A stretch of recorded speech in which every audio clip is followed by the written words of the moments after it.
yung kinain ni Hita. Makata, ano bang nangyayari dyan? Pakwento naman.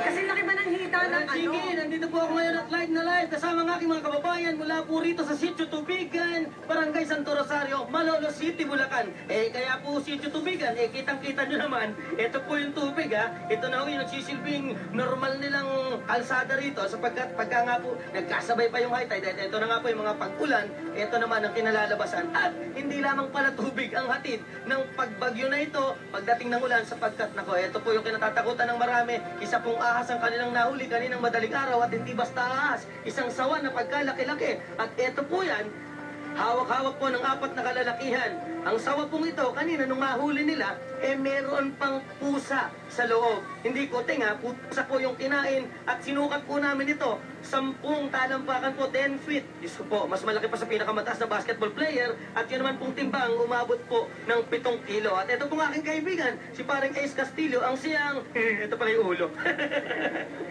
Ang siyang matapang na humuli. Pare, ikwento mo naman, paano mo nabalitaan na may sawa kaninang pinagkakaguluhan? Galing lang kami kanina sa patay. Ngayon, may nagkakagulo dun. Ngayon, may nakita kaming nagkakagulo. Kala namin away. So, pinuntahan namin. Kala ko ganun. Hindi inuli namin yung ahas. Ngayon na pagkalaki-laki, hindi namin alam na gato pala kalaki. Paano mo naman nahuli yan? Ibig ko sabihin, yung lakas ng loob. Sabi ko naman kinuha ko sa dagat takot eh. Ikaw pa ang laki-laki niyan. Yun nga, sa screen ng kumpare ko si John Paul na binigay sa akin. Ginanong ko kaagad na parang buslo. Ginitawa ko kaagad sa ulo. Kaya nahuli ko kaagad tong ulo. Ikaw ba, dati ka na bang may karanasan na makisalamuha sa ahas? May ex-girlfriend ka ba na ahas? Hindi naman. May alaga lang ako ahas dati. Alaga. At eto nga po yung ahas, kitang-kita po ninyo. At para naman po maniwala kayong nilulun po kanina yung pusa, eto po't kanya ng niluwa. At eto, nakalagay po sa crib ha. Medyo pinagpapahinga namin yung pusa. Wala na hong buhay. Unfortunately. Kaya po normal. Kaya po ingat kayo.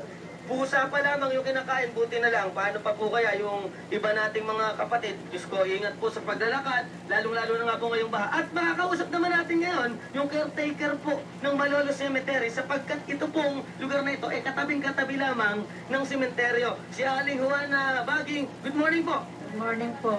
Nakwento niyo po sa akin kanina, ito palang sementeryo na 8 taon na kayong nagiging caretaker. Madalas kayong nakakabutas ng nicho na may mga itlog ng sawa. Kailan pa po yung huli? Nung po pong 1 taon, 25 po yung una naming nabutas. 25 itlog.